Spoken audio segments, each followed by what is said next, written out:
시청자 여러분, 안녕하십니까? 겉으로 드러나지 않는 작은 필적 하나가 잔혹한 살인사건의 숨겨진 진실을 밝혀내는 결정적 열쇠가 되는 순간들. 오늘 그 놀라운 이야기 속으로 여러분을 초대합니다. 오는 26일 유튜브 채널 형사들의 수다를 통해 공개되는 이 채널 오리지널 웹 예능 형수다 시즌 이 46번째 에피소드에서는 정재민 변호사와 김남일 씨가 출연하여 실제 강력 범죄 사건을 심도 깊게 파헤칩니다. 제작진에 따르면 이 자리에서 권일용 프로파일러는 비슷한 범행 수법과 정황을 가진 사건들이 있다고 언급하며 새로운 코너 자매수다를 소개합니다.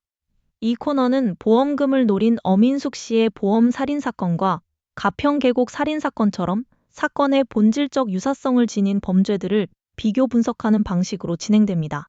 그 첫 번째 사례로는 용감한 형사들 시즌 2 20회에서 다뤄졌던 보령 청산가리 살인 사건이 선정되었습니다. 이 사건은 2009년 충남 보령의 한 마을에서 노부부와 이웃 할머니가 같은 날 청산가리를 마시고 숨진 채 발견된 충격적인 사건입니다. 끈질긴 수사 끝에 이웃 할머니의 남편이 범인으로 지목되었으며 당시 노부부 집 부엌 아궁이에서 발견된 신문지 조각이 범인을 검거하는 데 결정적인 단서가 되었습니다. 이어 두 번째 자매 사건으로는 1993년 서울 강남의 한 고급 주택가에서 발생한 고부 살인 사건이 다루어질 예정입니다. 둘째 아들의 신고로 시작된 수사에서 가정의 안주인이었던 어머니와 형수가 둔기에 맞아 사망한 채 발견되었고 현장에서는 피 묻은 망치와 야구방망이가 발견되어 충격을 주었습니다. 사건 현장에는 하얀 장갑과 함께 며느리 주변에 속옷과 속치마가 흩어져 있어 초기에는 성범죄 가능성도 제기되었습니다.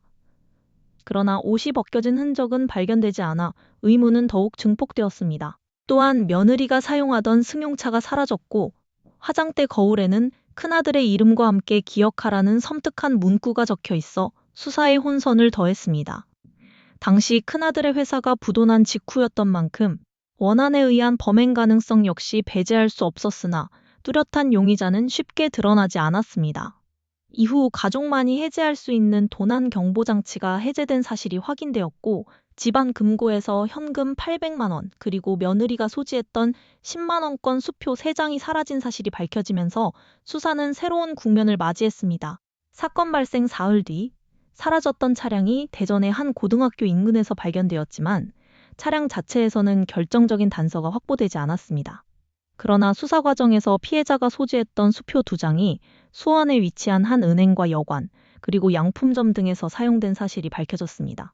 이 수표 이설안에 남겨진 필적과 화장대 거울에 쓰여 있던 글씨가 동일하다는 사실이 확인되면서 범인의 윤곽이 뚜렷해졌습니다. 그 필적의 주인은 강도 전과가 있는 정모 씨로 밝혀졌습니다. 흥미롭게도 앞서 언급된 보령 청산가리 살인사건 역시 현장에 남겨진 신문지 메모와 범인의 수첩에서 동일한 필적이 확인되며 범인 검거에 결정적인 증거가 되었던 것으로 전해집니다. 이처럼 필적이 결정적인 증거가 되어 해결된 두 사건의 공통점과 함께 강남 고부살인 사건의 잔혹한 전말이 낱낱이 공개될 예정인 가운데 김남일 씨는 사건을 접한 뒤 죄짓고 사는 놈이 맞나라며 분노를 감추지 못했다는 후문입니다. 형수다 시즌2는 매주 금요일 저녁 7시 유튜브 채널 형사들의 수다를 통해 시청자 여러분을 찾아갑니다. 이상 뉴스 브리핑을 마칩니다.